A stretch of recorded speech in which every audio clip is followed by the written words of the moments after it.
Student आज जो हम पढ़ेंगे वो कार्बोफ्यूरैन पढ़ेंगे।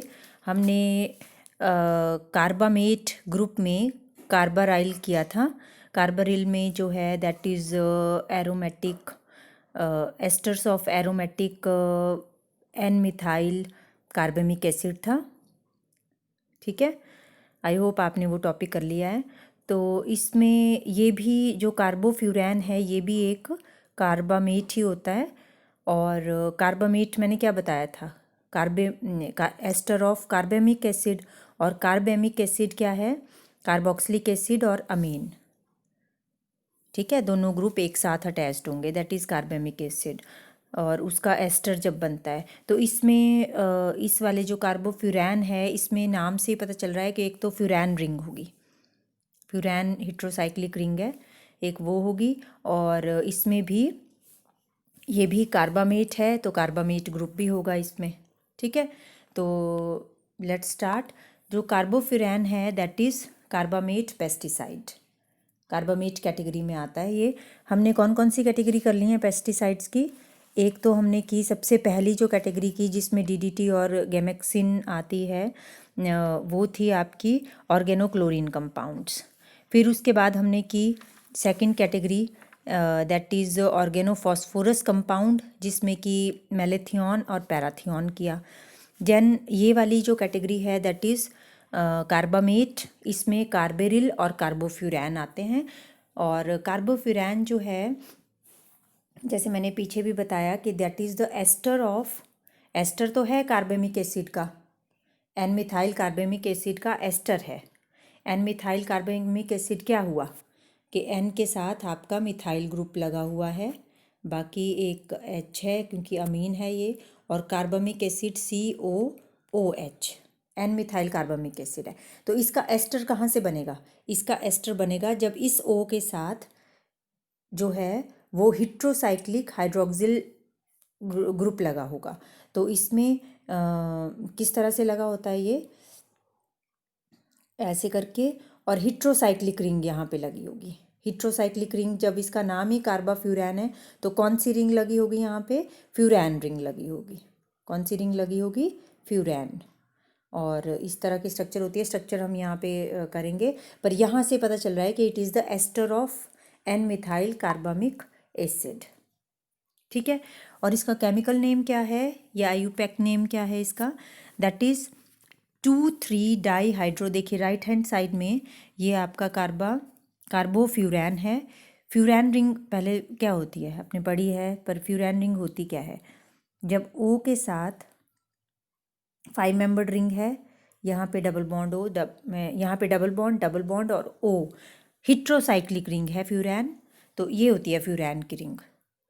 ठीक है, अब इसमें अगर इसका मतलब है कि यहाँ पे भी हाइड्रोजन है, यहाँ पे भी हाइड्रोजन है, यहाँ हाइड्रोजन है कार्बन के साथ और यहाँ हाइड्रोजन है कार्बन के साथ। ठीक है, ये फ्यूरैन रिंग है। लेकिन अगर इस फ्यूरैन रिंग में ये जो ये वाला डबल बॉन्ड है इसको हटा के, तो यहाँ पे भी एक बॉन्ड आएगा, यहाँ पे भी एक बॉन्ड आएगा। ठीक है, और यहाँ पे आप हाइड्रो लगा दें और यहाँ पे भी हाइड्रो लगा दें, तो ये पोजीशन 1 होती है, ये 2 होती है फ्यूरैन की, ये 3 होती है, ये 4 एंड ये 5, इस तरह से होती है ना फ्यूरैन की पोजीशंस। तो 2 और 3 पोजीशन पे डाईहाइड्रो लग गया। क्लियर हो रहा है? ये फ्यूरैन में 2 और 3 पोजीशन पे डाईहाइड्रो लग गया अगर डबल बॉन्ड हट जाता है तो इसमें जो आपका कार्बोफ्यूरैन है इसमें भी केमिकल नेम देखिए 2,3 डाईहाइड्रो। तो ये है आपका 1, 2 और ये थर्ड कार्बन, 2,3 डाईहाइड्रो। ठीक है, यहाँ पे 2,3 डाईहाइड्रो का मतलब है कि ये डबल बॉन्ड हट गया है। ये वाला जो डबल बॉन्ड है ये नहीं है कार्बन और कार्बन के बीच में। फ्यूरैन जो है वो इस तरह से ड्रॉ की हुई है, एक कार्बन ये है फ्यूरैन का, एक कार्बन ये है, एक कार्बन ये है और एक कार्बन ये है, और बीच में यहाँ पे ऑक्सीजन है। ठीक है, तो ये 2,3 डाईहाइड्रो 2,2 डाईमिथाइल।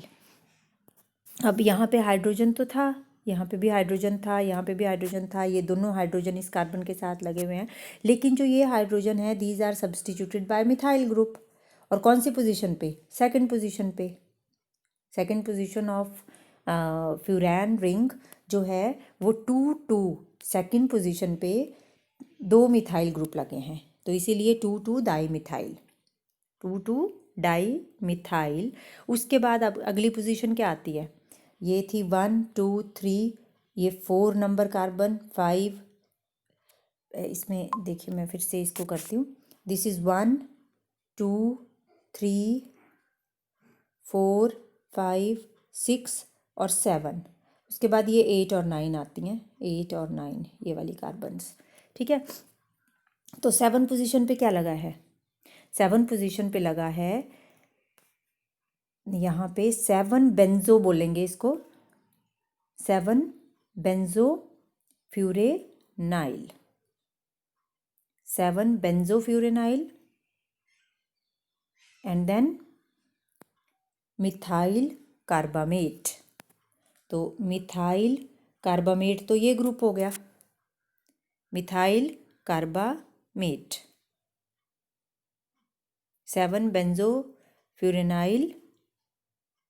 इसको पूरी रिंग को जो है हमने बेंजो फ्यूरेनाइल बोला है, ठीक है। 7 बेंजो फ्यूरेनाइल मिथाइल कार्बामेट, तो ये हुआ इसका केमिकल नेम।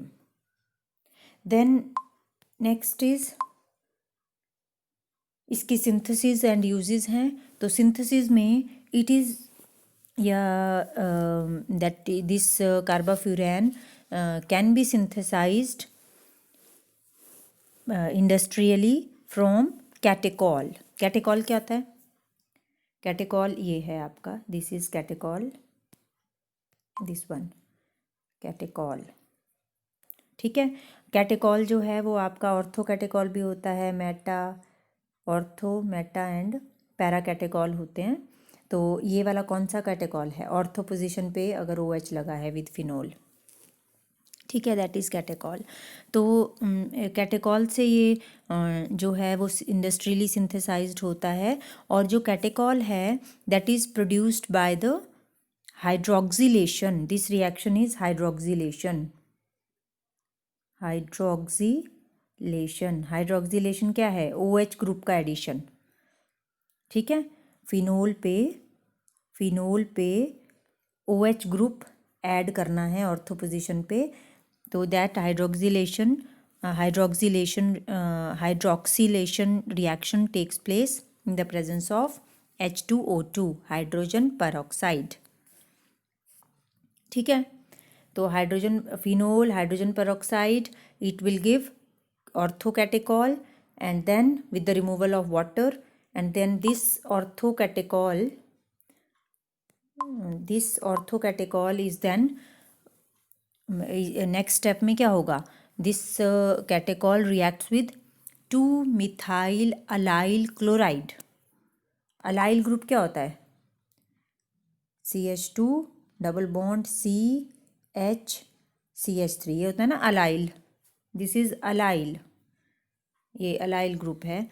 और आइल ये कब बनेगा, जब यहाँ से इसकी एक्सटेंशन होगी, तो ये अलाइल बन गया। और इसमें कौन सी 2-मिथाइल, ये 1 है कार्बन, ये 2 है, तो मैं इसी में ही एक्सप्लेन करती हूँ, इस वाली जो आपको बना के दिया हुआ है, ये 1 है, ये 2 है, ये 3 है, तो 2-मिथाइल अलाइल क्लोराइड है, this is two methyl allyl chloride, ये 3 है कार्बन। और इसके साथ रिएक्ट करके this catechol gives the product which is named as 2, अब 2 फिनोल है, ये क्या है, ये 2 फिनोल है। जो फिनोल है वो आपका ये ग्रुप होता है। अब इसमें 2 पोजीशन पे, this is 1 position, this is 2 position पे क्या लगा है, 2 पोजीशन पे लगा है 2-मिथाइल अलाइल, ठीक है, 1 2-मिथाइल, दिस इज 1 2-मिथाइल अलाइल। वैसे ये अलॉक्सी होना था, एल ऑक्स आइल। इसको आप करेक्ट कर सकते हैं, एलॉक्साइल होगा ये, क्योंकि इसमें ऑक्सीजन भी लगी हुई है ना। या तो इसको कैटेकॉल बोलते, तब ये ठीक था, 2 मिथाइल अलाइल कैटेकॉल। लेकिन जब इसको फिनोल बोला है तो ये एल्कॉक्सी है, एल्कॉक्सी ग्रुप है ना। एल्कॉक्सी हम कब बोलते हैं, एल कॉक्सी ग्रुप हम तब बोलते हैं जब एल्काइल के साथ ऑक्सी ग्रुप लगा हो। तो यहाँ पे एल्काइल तो है नहीं, ये अलाइल है, तो ये अलाइल ऑक्सी ग्रुप है, अलाइल ऑक्सी ग्रुप है ये। तो इसको अलाइल ऑक्सी लिखेंगे आप, अलाइल ऑक्सी फिनोल। तो इसका नाम क्या है, two methyl L oxy phenol, ठीक है। या फिर टू मिथाइल एलाइल कैटेकॉल, ठीक है। इसको करेक्ट कर लेना आपने। देन जो ये रिजल्टिंग जो प्रोडक्ट है, अब ये इसको हीट जब करेंगे हम, तो इसके पास देखिए यहाँ पे एक रीअरेंजमेंट होती है on heating. This rearrangement takes place, जिसमें कि अब यहाँ पे H था, इसके एडजेसेंट पोजीशन पे यहाँ पे क्या था, H था ना। अगर ये H जो है it is taken up by, अगर ये H इज़ जो है वो यहाँ ऑक्सीजन के पास लगेगा, ठीक है। तो रीअरेंजमेंट कैसे होगी, रीअरेंजमेंट इस तरह से होगी, मिथाइल की तरफ को आएंगे ये वाले बॉन्ड इस तरफ को, ठीक है। और ये क्या हो गया, इलेक्ट्रॉन डेफिशिएंट, पॉजिटिव चार्ज हो गया इसमें, और डबल बॉन्ड यहाँ CH2 के साथ लग गया। और जो इसका ये वाला बॉन्ड था, ये वाला बॉन्ड ये ऑक्सीजन के पास आ गया, तो ये ऑक्सीजन के पास आ गया। अब ये वाला H जो है ये ऑक्सीजन के साथ लग जाएगा, और ये जो इलेक्ट्रॉन डेफिशिएंट है, जो यहाँ पे इलेक्ट्रॉन बचे ना, यहाँ से तो H पॉजिटिव गया, तो जो ये वाले इलेक्ट्रॉन बचे, दिस यहाँ पे अटैक होगा इस पॉजिटिव ग्रुप का। तो ये देखिए CH2, अब ये सिंगल बॉन्ड हो गया, यहाँ पे सिंगल बॉन्ड CH3, और यहाँ पे डबल बॉन्ड CH2, ठीक है। समझ में आया ये, इसमें रीअरेंजमेंट होती है। ये ऐसा नहीं सोचना है कि आपका ये ऐसे ही चला गया यहाँ पे ग्रुप, ऐसे नहीं जाता है ये कैसे जाता है, ये इस वाले कार्बन के थ्रू अटैच होता है यहाँ पे, इस वाले कार्बन से। जो ये वाली कार्बन है, ये वाली कार्बन से नहीं अटैच्ड होता, ये वाली कार्बन से अटैच्ड होता है ना। तो अगर ये वाली कार्बन से अटैच होना है तो इसको इलेक्ट्रॉन डेफिशिएंट होना पड़ेगा, क्योंकि यहाँ पे तो हाइड्रोजन है, हाइड्रोजन सबसे पहले इसके लोन पेयर के साथ अटैच हो जाता है O के। अब लोन पेयर के साथ अटैच होगा तो क्या बनेगा, ये देखिए यहाँ पे, अगर इसके लोन पेयर के साथ H अटैच हो जाए तो यहाँ पॉजिटिव चार्ज आ गया, एक ही लोन पेयर रहेगी, और CH2 CH3 double bond CH2 ये बन जाएगा। अब ये जो पॉजिटिव चार्ज यहाँ पे आया, यहाँ पे H था तो ये यहाँ पे नेगेटिव चार्ज आ जाएगा, ठीक है। तो यहाँ पे जो पॉजिटिव चार्ज आया है, अब ये अपने पॉजिटिव इलेक्ट्रॉन ले लेगा, तो लेगा कहाँ से, जो इसके एडजेसेंट यहाँ पे हैं, ये इलेक्ट्रॉन इसके पास चले गए, ये बन गया OH, ये बन गया OH। अब ये बन गया पॉजिटिवली चार्ज्ड, तो इसने कहाँ से इलेक्ट्रॉन लेने हैं, तो जो यहाँ डबल बॉन्ड है ये डिस्प्लेस हो जाएंगे यहाँ पे, और अब ये इलेक्ट्रॉन डेफिशिएंट पॉजिटिवली चार्ज्ड, ठीक है। तो ये देखिए यहाँ पे डबल बॉन्ड बन जाएगा, यहाँ CH2 डबल बॉन्ड CH3, ये इलेक्ट्रॉन डेफिशिएंट, ये अटैक करेगा जो यहाँ पे ये कार्बन था, ये वाला यहाँ पे, ठीक है। तो ये रीअरेंजमेंट यहाँ पे होती है on heating. Then next step में क्या होगा, अगेन हीटिंग हो रही है, तो जो आपका ये प्रोडक्ट बना था, ये जो अब स्टेप में जो प्रोडक्ट बना, इसको बोलेंगे 3। अब ये 3 पोजीशन पे है ना, यहाँ पे ये कौन सी पोजीशन है, 1 2 3। तो क्या प्रोडक्ट बना, 3 पोजीशन पे 2 मिथाइल अलाइल कैटेकॉल। ठीक है, 2 मिथाइल अलाइल कैटेकॉल है ये। देन ऑन हीटिंग साइक्लाइजेशन होगी। ऑन हीटिंग क्या हो जाता है, यहाँ पे साइक्लाइजेशन हो जाती है। और साइक्लाइजेशन किस तरह से हो रही है, ये देखिए, ऑक्सीजन के साथ ये वाला H रिप्लेस होगा, वो यहाँ पे लगेगा। ठीक है, CH3 बन जाएगा, और यहाँ पे ये ऑक्सीजन के साथ ये वाली कार्बन अटैच हो जाएगी, ये। और इस कार्बन के साथ H3CH3 हो जाएगा, ये वाला CH3, एक ये वाला जो यहाँ से H आया है, और ये वाला CH2 वैसे ही है, और ऑक्सीजन के साथ ये कार्बन का बॉन्ड।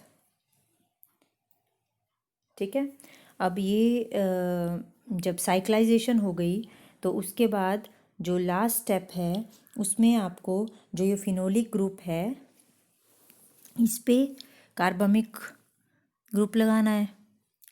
ठीक है, तो वो कैसे लगेगा, वो लगेगा जब आप इसको ट्रीट करेंगे या रिएक्ट करेंगे विद मिथाइल आइसोसायनेट।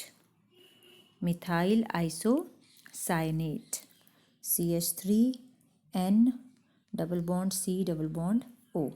जब आप इसको रिएक्ट करवाएंगे, तो आपके पास जो डिज़ायर्ड प्रोडक्ट है, दैट इज़ कार्बोफ्यूरैन, वो बन जाएगा। That is a cyclic carbamate insecticide. ठीक है, तो आई होप ये स्टेप्स आपको समझ में आ गए होंगे। इसमें मैकेनिज़्म भी पूरा ही है सिंथेसिस का। तो कार्बाफ्यूरैन इज़ या can be synthesised from phenol. First of all hydroxylation होती है, देन एडिशन होती है एक तरह से 2 मिथाइल अलाइल क्लोराइड की, और देन आपकी हीटिंग से साइक्लाइजेशन होगी। पहले रीअरेंजमेंट होती है हीटिंग से, फिर साइक्लाइजेशन होती है, एंड लास्ट स्टेप में मिथाइल आइसोसाइनाइड से जो डिज़ायर्ड प्रोडक्ट है वो बन जाता है। तो these 5 steps involve in the synthesis of carbofuran. Then next is इसके यूजेस। जो कार्बोफ्यूरैन है, that is broad spectrum insecticide. तो ब्रॉड स्पेक्ट्रम का आपको मैंने बता दिया है कि ये बहुत ब्रॉड स्पेक्ट्रम, मतलब जो नंबर ऑफ इंसेक्ट्स को किल करने के लिए यूज़ किया जाता है। ठीक है, और ये आपका सिस्टेमिक है, which means that plant absorb it through the roots. Root से एब्जॉर्ब करेगा, और प्लांट्स के डिफरेंट ऑर्गन्स में डिस्ट्रीब्यूट होगा। ठीक है, और इसके बाद जो है वेरियस पार्ट्स में जाएगा प्लांट्स के, और उन प्लांट्स के जहाँ जहाँ इंसेक्ट्स होंगे उनको किल करेगा। और it has been used in various parts of the world, controlling pests of sugar cane, potato, corn, soybean, sugar beet, maize, rice, coffee, इनके पेस्ट्स को किल करने के लिए कार्बोफ्यूरैन जो है वो यूज़ किया जाता है। और राइस के केस में जो है, ये जो आपका वाटर होता है ना, क्योंकि राइस तो देखो, आपने देखा होगा कि उसमें कितना सारा वाटर होता है ना।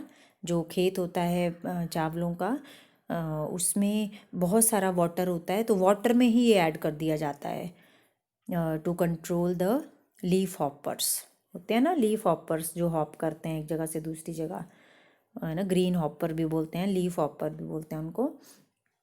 तो नेक्स्ट इज़ जो कार्बोफ्यूरैन है, इट हैज़ अकार्सिडल एक्शन। तो अकार्सिडल एक्शन जो है वो आपका कार्बेरिल का भी था।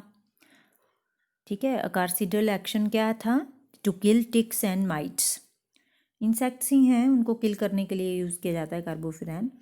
देन ये आपका किल कर सकता है nematodes and other root worms, जो रूट्स में लगे होते हैं इंसेक्ट्स या नेमेटोड्स जो होते हैं ना, उनको भी किल करने के लिए इसका यूज़ किया जाता है, इंसेक्ट्स को। And then it is also use to control insect in the soil, soil के इंसेक्ट्स को कंट्रोल करने के लिए यूज़ किया जाता है। It acts as contact poison to pests, है ना, तो पेस्ट के लिए कॉन्टैक्ट पॉइजन का काम करता है ये जो कार्बोफ्यूरैन है। तो पेस्टिसाइड है, पेस्टिसाइड के लिए ही होगा यूज़, पेस्टिसाइड्स को किल करने के लिए। तो ये थे यूजेस कार्बोफ्यूरैन के। तो this is all about today. I hope आपको ये समझ आ गया है। अब आपने ये रिवाइज कर लेना है। Thank you so much students.